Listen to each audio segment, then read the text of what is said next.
એક શિક્ષકે પોતાના ક્લાસમાં છોકરાઓને કીધું કે કાલે તમારે બધાએ પોતાની માતા ઉપર કંઈક કાવ્ય લખીને લાવવાનું છે, મા માટે થઈને કે તમારે કંઈક શબ્દો લખીને લાવવાના છે.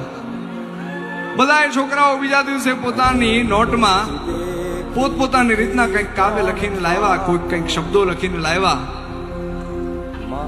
પણ એક છોકરાની નોટ છે એમાં કંઈક વિચિત્ર જોવા મળ્યું. એમાં આખી એબીસીડી લખેલી હતી. છોકરાએ A to Z આખી એબીસીડી લખેલી. તો શિક્ષકે એ છોકરાને ઊભો કર્યો ને પૂછ્યું કે ભાઈ આ શું છે, આનો શું મતલબ? અને ત્યારે એ છોકરાએ જવાબ આપ્યો કે મને ભાષા શીખવાડનાર, મને બોલતા શીખવાડનાર મારી મા માટે થઈને હું શું લખી શકું, એટલે મેં આખી એબીસીડી લખી દીધી છે.